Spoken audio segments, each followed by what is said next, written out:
So it was critical to conduct this analysis of the CheckMate 069 study to really assess the longer-term outcomes in this group of patients. We saw from our first analysis of this data that there was very impressive response rate and progression-free survival differences with about a year of follow-up. However, what's really important for our patients is how does this look now at 2 years of follow-up? And the analysis that we presented today included that longer 2-year follow-up data.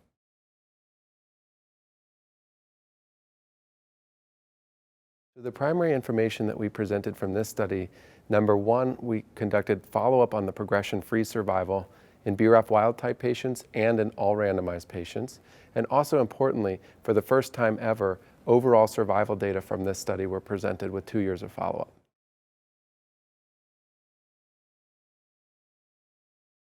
So grade 3 or 4 adverse events did happen, and they happened to a greater amount in patients that got the combination treatment compared to ipilimumab monotherapy. The ones that were the most common affected the GI system, so diarrhea and colitis, and these are side effects that had been seen in other patients treated with these types of antibodies in other trials as well. But also there were liver toxicities, so patients had inflammation of the liver. AST and ALT were elevated in patients that received the combination, more so than that got ipilimumab monotherapy. But what's also important to keep in mind about these grade 3 or 4 side effects is that the majority of these patients had resolution of these side effects when immunosuppression was given to treat the side effect.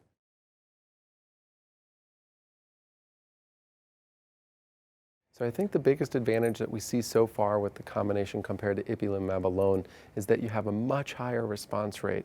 So the tumors shrink to a much greater extent in a much larger proportion of patients than ipilimumab monotherapy. And it appears that the patients that get the combination go for a much longer time before their tumors get worse, also with the combination.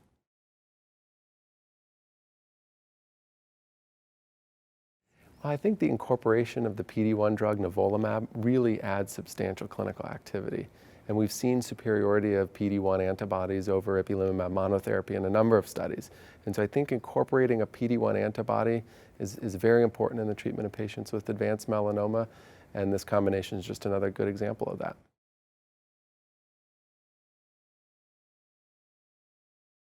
So what is most important about this combination is how the overall survival looks in the phase 3 study.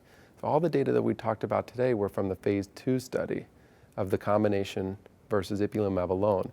But what's really important is to look at the phase 3 study where overall survival was a primary endpoint, and to see how well this combination performs against ipilimumab alone in that study, and also importantly how nivolumab monotherapy in that phase 3 study performs against ipilimumab monotherapy.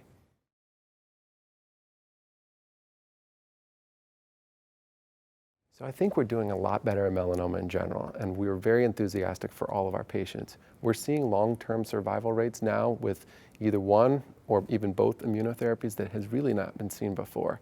And so metastatic melanoma, it's certainly a very serious diagnosis, but I think the key take-home for clinicians is that we have a lot of new treatments now, and these can greatly benefit patients. So we need to make sure we're treating patients with these new treatments so that we can optimize patient outcomes as best as possible.